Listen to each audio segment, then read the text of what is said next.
Welcome to the 4J project, where our aim is to improve conflict management among young people, particularly focusing on situations related to migration and discrimination.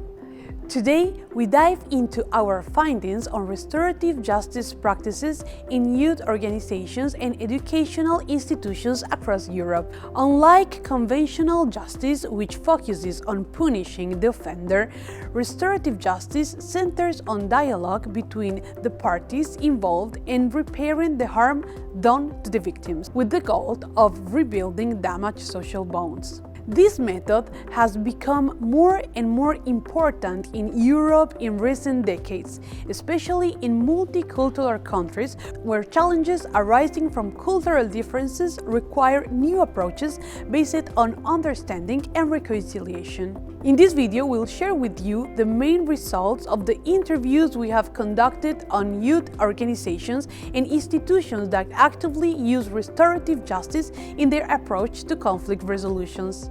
We have conducted 20 interviews with participants from Italy, Romania, Slovenia, and Belgium, each with diverse experiences as youth workers, educators, and community members.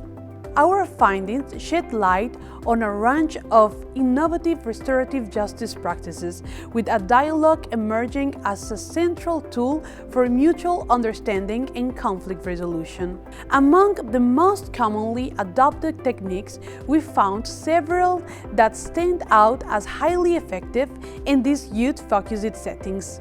First, restorative circles were used by approximately 60% of the organization we interviewed.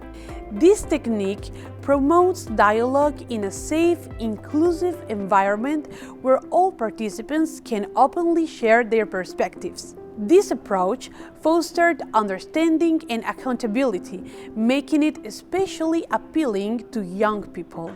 Mediation circles are another popular technique. In these sessions, a mediator, often a young person trained in restorative justice, facilitates the discussion between conflict parties. This resolves disputes and helps youth build essential skills like communication, problem solving, and leadership. Another effective approach is victim-offender mediation, applied by around 40% of the organizations we interviewed.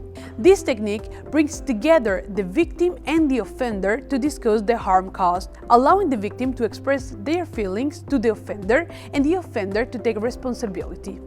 This process fosters healing, accountability, and the chance for reparative actions. Family group conferencing involves family and community members in resolving conflicts alongside the young people involved. This technique particularly effectively supports migrant and minority youth, creating a broad support network for sustainable resolutions. Beyond these core techniques, we have discovered that some organizations are also experimenting with creative restorative justice practices. For instance, restorative drama therapy allows young people to explore conflicts and express emotions through theater. Restorative music circles and gathering projects use music and collaborative activities to stimulate dialogue and cooperation. Other groups are using digital storytelling and adventure therapy to foster empathy, to build trust, and resolve conflict through the outdoor experiences or digital narratives. The type of conflicts addressed through restorative justice are as varied as the techniques. In schools and youth organizations, we saw restorative justice applied to issues like peer bullying, vandalism, physical aggressions, and ethnic tensions. So, what are the key takeaways from these findings? Restorative justice isn't just a way to resolve conflicts. It is a powerful approach for building understanding and empathy.